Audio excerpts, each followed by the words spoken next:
पाकिस्तान तहरीक इंसाफ ने 8 सितंबर को इस्लामाबाद संजगानी के मकाम पर अपना जलसा आम किया और इस जलसे का मकसद सिर्फ और सिर्फ इमरान खान को रिहा करवाना था। जहां पाकिस्तान तहरीक इंसाफ ने इमरान खान को रिहा करवाने के लिए जलसा किया, वहीं पर इसके मेंबरान को कैद में ले लिया गया। यानी कि जो मेंबरान, जो कौमी असम्बली के लीडर वहां पर पाकिस्तान तहरीक इंसाफ पे जलसा करने गए थे, उनकी गिरफ्तारियां होने लगी, क्योंकि हुकूमत ने NOC के तहत इस जलसे को 4 बजे से 7 बजे तक का टाइम दिया था। यानी कि 7 बजे तक आपने जलसे को ख़त्म करना है। और जो मैप रूट दिया गया था वो अवामुल नास के मुताबिक उस मैप रूट पर कंटेनर लगा दिए गए थे। यानी कि जो लोग बाहर से आ रहे थे उनके लिए मुश्किलात पैदा की जा रही थी। अब देखना यह है कि जिन लोगों को हुकूमत की तरफ से गिरफ्तार किया गया, उनके अंदर पाकिस्तान तहरीक इंसाफ के बड़े बड़े नामजद हैं, जिसके अंदर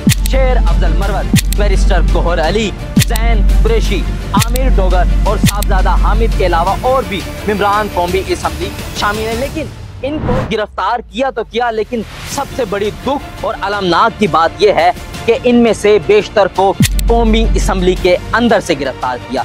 और ये पाकिस्तान के आइन की और पाकिस्तान की आवाम के साथ कौमी असम्बली के मेंबरान की तौहीन है, क्योंकि कौमी असम्बली की अपनी भी एक इज्जत और तकरीम है।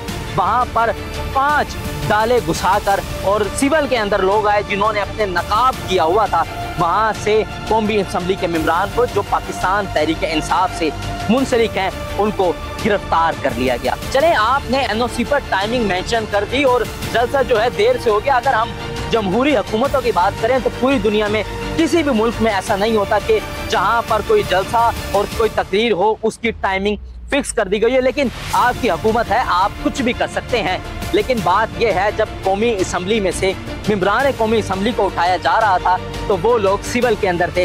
ये मालूम नहीं होता कि वो लोग कौन थे जो कि मेंबरान कौमी असम्बली को वहाँ से उठाकर लेकर जा रहे थे, क्योंकि वो सिविल में थे। ना ही ये पता चल रहा था कि वो इस्लामाबाद पुलिस से हैं या कोई और फोर्सेस हैं।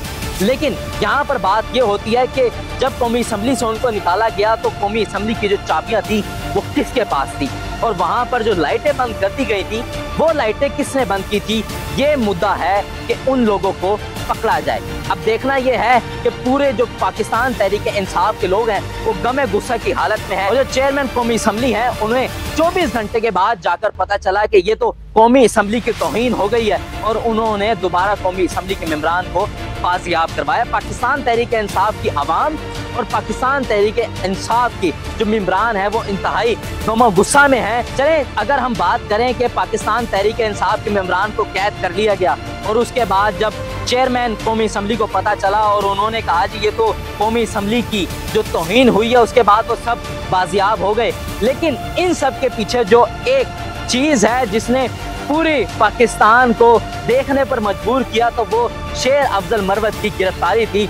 जिस तरह उन गाड़ी में बैठे और जब उनको गिरफ्तारी करने के लिए आए तो उन्होंने बड़े सुकून से अपनी सिगरेट जलाई और सिगरेट पीते हुए वहाँ से गाड़ी में से निकले और अपनी पूरी टेंशनगिरी के साथ और ये कहा कि हम इमरान खान के साथ खड़े थे और इमरान खान के साथ खड़े रहेंगे। जबकि पाकिस्तान तहरीक इंसाफ ने जुम्मे को 13 सितंबर को पूरे मुल्क के अंदर एहतजाज की काल दी हुई है। अब देखना यह है कि ये एहतजाज पूरे पाकिस्तान में हो सकेगा या नहीं हो सकेगा।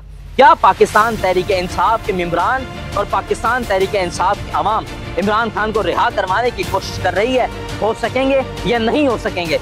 आपको क्या लगता है कमेंट सेक्शन में ज़रूर बताइएगा। इसी के साथ अपने मेज़बान रशीद जाफरी को दीजिए इजाज़त। अल्लाह निगहबान, पाकिस्तान जिंदाबाद।